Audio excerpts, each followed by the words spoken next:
మేషరాశి వారి గురించి మనం మాట్లాడుకునేటప్పుడు నిరంతరం పని అందే మనస్సును లగ్నం చేసి పనినే భగవంతునిగా భావించి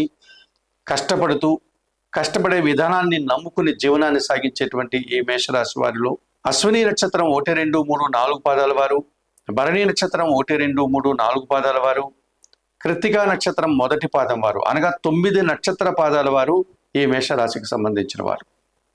ఈ శ్రీ పరాభవనామ సంవత్సరంలో మేషరాశి వారికి ఆదాయం 11, వ్యయం 5, రాజ్యపూజ్యం 2, అవమానం 3గా చెప్పడం జరిగింది.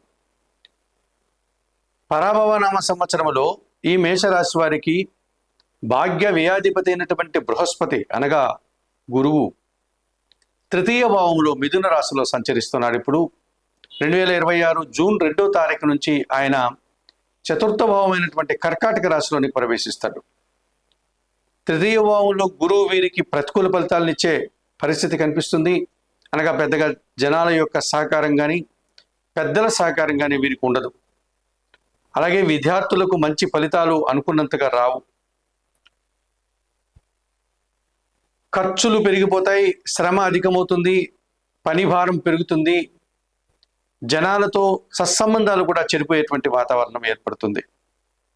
మరి మేషరాశి వారికి 2026 జూన్ 2వ తారీఖు నుంచి గురువు కర్కాటక రాశిలోనికి ప్రవేశించగానే వీరి మాటకు విలువ పెరుగుతుంది, కుటుంబంలో సంతోషకర వాతావరణం ఉంటుంది, విద్యార్థులకు మంచి ఫలితాలు వస్తాయి, తండ్రి నుంచి వీరికి ఏదైనా ఆస్తిపాస్తులు రావడానికి అవకాశం ఉంటుంది, విద్యార్థులు ఉన్నత చదువులకు బయటకు వెళ్ళడానికి అవకాశం ఉంటుంది, వృత్తి ఉద్యోగ వ్యాపారాల్లో అభివృద్ధిని పొందగలుగుతారు, ఆదాయాన్ని అందుకోగలుగుతారు, సమాజంలో గౌరవ మర్యాదలు అందుకుంటారు, కుటుంబపరమైనటువంటి కొన్ని శుభ కార్యక్రమాలు నిర్వహించుకోగలుగుతారు.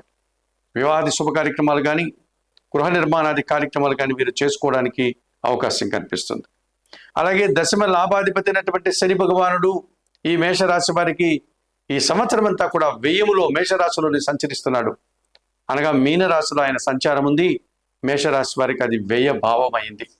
12వ భావంలో శని భగవానుడు సంచరిస్తున్నాడు కనుక వృత్తి ఉద్యోగ వ్యాపారాల్లో పని భారం పెరుగుతుంది, పని ఒత్తిడి అధికమవుతుంది, శారీరక శ్రమ అధికమవుతుంది. వ్యవసాయదారులకు ఈ సంవత్సరం అంతగా అనుకూల ఫలితాలు రాదు. కార్మికులు శ్రామికులు కష్టపడి జీవనం సాగించేటువంటి వారందరికీ కూడా కష్టమే మిగులుతుంది, అనుకున్నంతగా ఫలితం రాదు. అలాగే శారీరక పరమైనటువంటి సమస్యలు కానీ వయసు రీత్యా పెద్దవారైనటువంటి వారికి దేహ సంబంధమైనటువంటి అనారోగ్యాలు అనగా దేహపీడ, మోకాలు నొప్పులు, నడుము నొప్పులు, ఇలాంటి జాయింట్ పెయిన్స్ కానీ ఉదర సంబంధమైనటువంటి అనారోగ్యాలు కానీ ఇవన్నీ రావడానికి అవకాశం ఉంటుంది. పనులు కూడా అనుకున్నంతగా ఆ పనులు వారు నిర్వర్తించలేకపోతారు. చాలా పనులు వాయిదా పడతాయి, రావాల్సిన ఆదాయం కూడా వాయిదా పడుతుంది. పనివారి సహకార లోపం వల్ల ఇంట బయట కూడా వారి పని చేసుకోవాల్సిన పరిస్థితి కనిపిస్తుంది. అలాగే రాహు వీరికి లాభభావంలో కుంభరాశిలో సంచరిస్తున్నాడు. ఆ తర్వాత ఆయన డిసెంబర్ తర్వాత దశమ భావంలోనికి సంచారం కొనసాగిస్తాడు. ఈ సంవత్సరం విదేశీ వ్యవహారాలు బాగుంటాయి, నూతన ఉద్యోగాలు నూతన వ్యాపారాలు అనుకూలిస్తాయి. అలాగే కేతువు పంచమ చతుర్థ భావాల్లో ఈ సంవత్సరం అంతా కూడా ప్రతికూల ఫలితాలను ఇస్తాడు. కుటుంబపరమైనటువంటి విషయాలు కానీ ఆలోచనలు కానీ ఏది కలిసి రాదు, కాస్త నిరాశ అశాంతి మిమ్మల్ని వెంటాడుతుంది. అయితే కుజుడు మీకు అనుకూలంగా ఉన్నాడు, సూర్య భగవానుడు మీకు అనుకూలంగా ఉన్నారు. ఈ సంవత్సరం మంచి ఫలితాలను అందుకుంటారు. నూతన ఉద్యోగులు కానీ ఉన్న ఉద్యోగుల పదోన్నతులు కానీ మీరు పొందగలుగుతారు.